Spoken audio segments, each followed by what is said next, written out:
When you look up at the night sky, you might see 7 stars shaped like a little dipper.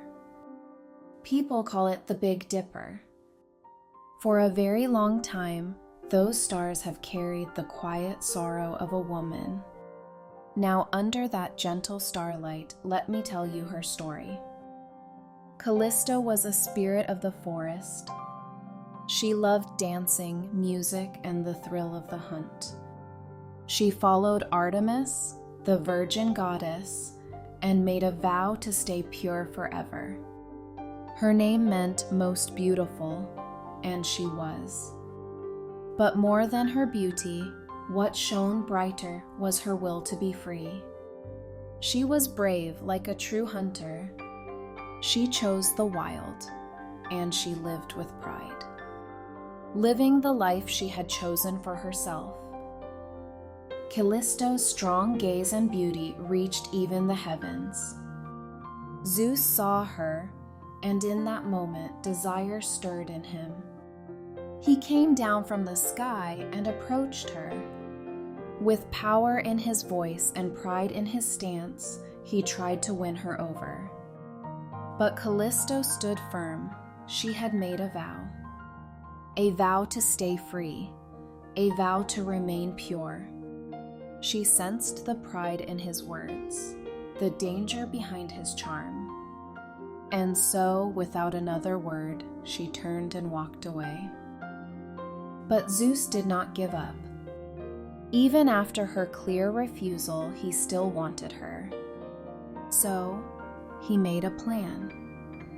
A cruel, clever plan. He changed his form into someone Callisto loved and trusted most, Artemis. And just like that, he appeared before her.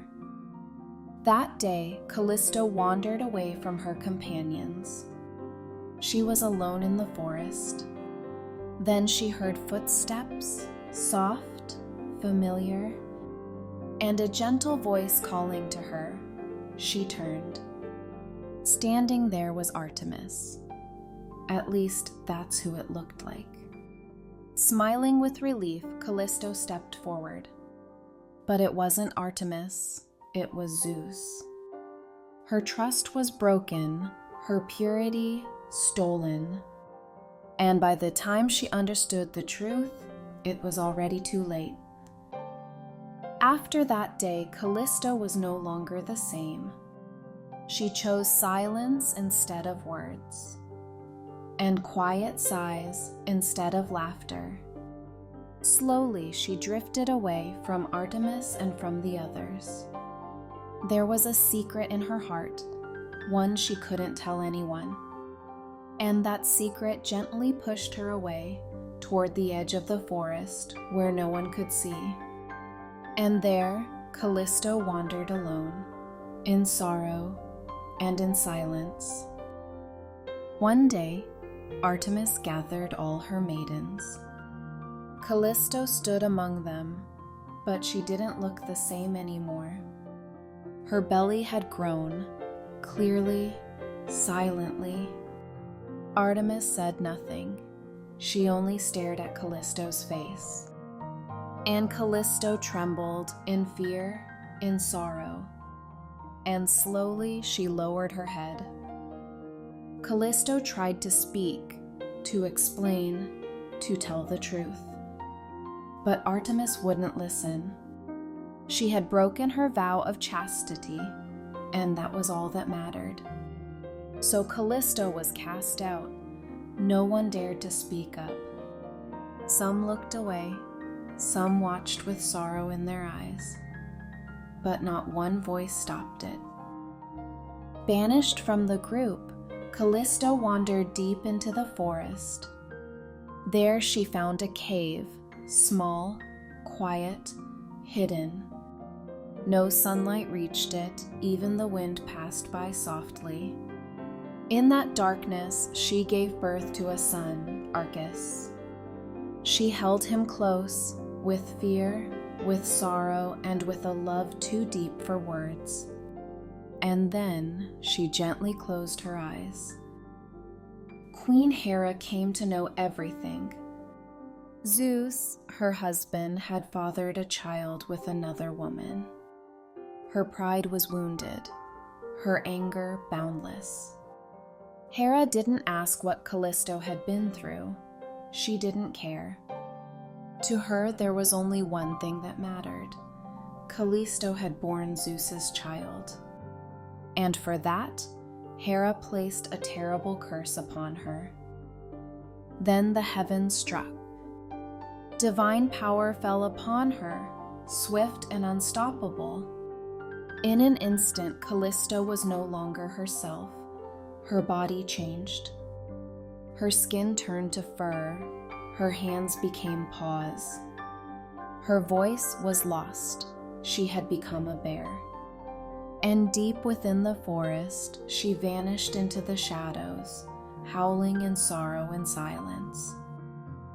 Even as the years passed, Callisto never stopped thinking of her son, Arcas. Though she lived as a bear, she always hoped. Somewhere out there, he was safe. Her name was forgotten, her voice was lost. But the love inside her only grew stronger with time. And so she wandered, quiet and alone, carrying her longing through the forest. Years passed, and Arcas, the little baby once held in silence, grew into a strong and fearless hunter. He did not know his mother, not her name, not her face, not her story. He wandered through the forest with a bow in his hand and no memory in his heart. One day, while walking through the woods, Callisto saw a young man in the distance. He was hunting.